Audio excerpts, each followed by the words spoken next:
Welcome everybody to the final credits once and for all. I am your host today, Johnny64, here with Pancakes, Big Grim, and Spade, the ace himself. Today we are talking on a little bit of news that came out about the recently returned CEO of Disney, Bob Iger or Bob Iger. Not sure how to pronounce it, tomato, but Iger. Bob Iger. Okay, we're gonna go with that. So he is, he came out in the news recently talking about how he can change up some things around about how Disney can handle its content between its core content, like things like, like The Little Mermaid and Mickey Mouse and whatnot, the Marvel films, the Marvel TV shows, Star Wars, because obviously there has been a lot of opinions going on about their content, how Disney Plus is handling itself. Obviously, a lot of opinions about their Marvel content as of late. So him coming back into the fray as a CEO, he's just taking a good hard look at everything and seeing what he could change up. It looks like the overarching theme is just what, like each of those categories between Marvel, between Star Wars, between their core Disney franchise, how each of them could be more profitable, right? So it looks like for Marvel, I think obviously it's not a secret that their main issue, at least, is the amount of the high quantity of content that they have. He wants to kind of roll that back down. So that might, I think we'll start with that because I think that might change things up a little bit, at least with Marvel's. Go Well, ahead, Pancakes. he We'll did start with you. well. Just to I don't know if certain things he's not going to sell elsewhere. It said that core franchise content, Marvel, Star Wars, etc. That's going to stay on Disney's platforms. But what he's doing is not a bad thing. It's at the core of it, it's quality over quantity. Uh, because how many MCU shows are they spitting out or films every year? I think just Disney Plus alone, at least for this year, I think we're just getting Loki. Uh, That's and it. yeah, No, I think there's another show too. No. No, Everything no, else What is If? Secret Invasion. 2024. All right. Secret Invasion. Oh, yeah, Secret Invasion. Yeah. That's it. See, No, see, not see? Secret Invasion. Yeah. Armor Wars. Armor That's a Wars is a movie now. movie now. Regardless. Armor okay. Wars is a movie now. They Yeah, made that was that going to be a switch. TV show. Mm-hmm. So, I mean, either way, I think that's coming out not this year, but next year, Armor Wars, right? Yeah. Yeah. Well, So, this is a lot. I mean, this is the business side of show business, and keep in mind all the stuff that he did prior to his retirement, then his return. So I think his resume speaks for itself. So everything he's saying here, I say he could back it up. Maybe it doesn't hurt. Hopefully, it doesn't hurt the overall creative content across the Disney properties. But I'm hopeful. That what he's saying will help everything across the board. But see, that's the thing, though. I mean, at the end of the day, he's just trying to appease the stock, all his stock, The stockholders, yeah. the stockholders. That's all he's trying to do. So if they turn around and say, "Oh, listen, you guys are not making enough money. You guys got to make more money," and he thinks that the way to do that is to lessen the amount of shows and do a better, bring out a better product, then yeah, he's going to do that. Or if he has to do the opposite, he'll do that. But is it a bad move? Maybe, maybe not. I think we don't know. We don't have all the facts yet to figure out whether it's going to be a good thing or a bad thing. Right now, it's just speculation as to this could be the greatest thing since sliced bread, or it could be the worst thing since, Well, he's Hitler. probably he's trying to at least get a handle on Disney's open-ended checkbook, with their deep pockets. I mean, Disney will never be hurting for money, but like you said, they have to appeal to stockholders. The article that me and 64 were just quoting from the Hollywood Reporter, he did it at a Morgan Stanley conference, hence, business people, stockholders. Yeah, exactly. Yeah. yeah, and when it comes to Marvel, though, I think what his focus there is as well is just like, they have they're in like a weird situation right now where they just came off of the Infinity Saga phases 1 through 3. They have all these characters that are older characters that are established. Phase 4 that we just got out of, those movies like Shang-Chi and Black Panther 2 introducing Riri Williams as Ironheart. There's a whole slew of new characters that they now also have to write for. So I think what he's trying to say is like, at least for Marvel, the Marvel side of things is that, we have to take a look at the characters that we have of old, what we still might be making for them, what we might have planned for for them on the horizon, what is the priority between them and the new characters that we have as well?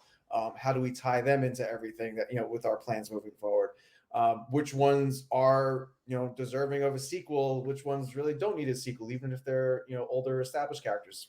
Namely, I think Thor is kind of like in the crosshairs, in my opinion, on that type of comment. Put him out the pasture.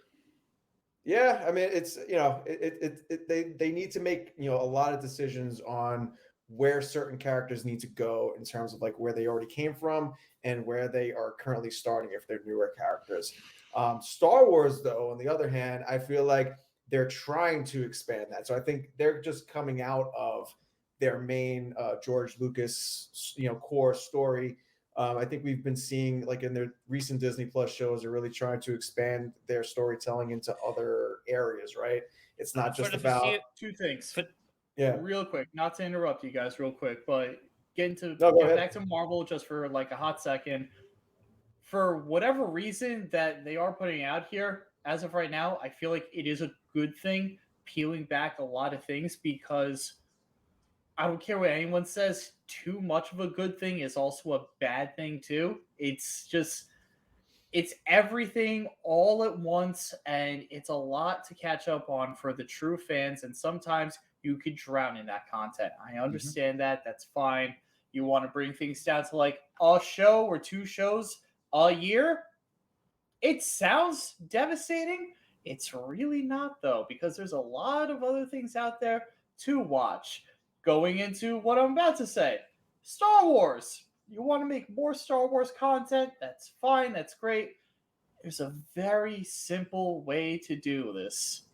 And yes, I'm going to rant and rave for a second. No, you 3 can't stop me. Give us the old Republic back. I want it. We need it. There's a slew of characters and stories that you can bring into it. You can do this, Disney. You have the power. Give us. I think we might be heading that direction. We might be heading that direction. If you remember the 2 guys that are if you remember the names of the 2 creative minds writing all the Star Wars shows, Grim, I think there's a lot of hope there. Don't listen. Yes, you want to make more spaghetti westerns? That's fine. That's great. And they are good. But you don't need to throw your heads up against the wall and find out what can we do to make a good story. All you need to do is either pick up a book, pick up a comic book, or play a video game. There's so many stories that you can make. It's insane. Dave Filoni has to know. Dave Filoni's aware of all that content to draw from. Guess what? Not doing anything with it. Maybe he should take his hat off, put a suit on, walk into Iger's office and say, I want to do this. Yeah. You know? To transition back to Bob Iger, I think like that's his main goal right now, at least with Star Wars. It's just like, you know what? We got past, the George Lucas core series. We're making the Mandalorian. That's like a whole new branch of the Star Wars universe. We did our Boba Fett show. Obviously, that was kind of mixed reception. They got other stuff coming out, like their animated series, like the Bad Batch and whatnot. So I think they're really like, it's different from Marvel in that they're trying to, experiment more. Honestly, it's kind of like they're in their Marvel phase for Star Wars in a way, right? They just got past their main, Infinity Saga to kind of give like that type of thing. But like that type of analogy. But here, I think they're trying to be more controlled about it. They're putting out more TV series on Disney Plus, so I feel like they can afford to kind of throw a dart and see if it sticks more so than what they're doing with Marvel. Marvel, it's different where it's just huge, right? I mean, in the span of 10 years, they clearly outpaced the amount of content that's out there for Star Wars right now. So it's a whole different ball game. And then also too going to the core Disney franchises, all the live action movies that they're making. Obviously, they make money. He said it himself during the Morgan Stanley call. But despite that, even if they make money, if they're getting terrible reception, you're going to have less and less people trust the brand as time goes on. Obviously, we said it ourselves, with our Little Mermaid trailer review, that it looks good, but given how every other live action remake has gone so far, our expectations are very low, and I can only imagine that's the case with the masses as well for the rest of the Disney fan base. So it comes down to him taking just like a hard look at like each side of Disney, like each side of Disney's content, what works and what doesn't work, and how can they fix the things that aren't working for the fan base. And and like another thing too, I think that's interesting of like what he's trying to do right now is like they've been really focused obviously on the Disney Plus streaming service as a service, right? Like all their content they wanted there. They used to have content on Hulu. They used to have content on Netflix with like Daredevil and the Marvel shows. They honed it all into Disney Plus, but now Iger's trying to say, well, maybe there is some room to make money off of licensing our content out again to third-party sources. And it's only going to be a temporary thing. It has to be a temp. They're not going to give you something to say, oh, hey, you can watch X, Y, and Z show at on Netflix. Why would they do that? They're going to lose money that way. So they're just going to let Netflix or whoever they license it out to say, hey, here's a certain amount of time. You got 30 days, 60 days, 90 days, whatever. You do it, you show it off, and then after that, it's coming back to Disney Plus. Yeah. Or it could be back the into the Disney Plus vault. Huh? They're back into the Disney Plus vault. Right, that's possible. Or they could do the opposite and say, we'll show it off to Disney Plus first, and then later on, after 60 days, 90 days, or whatever, Netflix can play it, or Amazon Prime, or whoever. Yeah, well, if streaming rights weren't already a mess, we'll see. They're going to get worse. Say things mess next, yeah, for sure. But so like I said, a lot of news there surrounding Bob Iger and Disney in general. Probably a lot of changes coming in the next year or so. Definitely interesting to see. But let us know what you guys think down in the comments below, and give us a like and a subscribe while you're down there. Until then, we'll see you in the next video. So, roll credits. Yeah.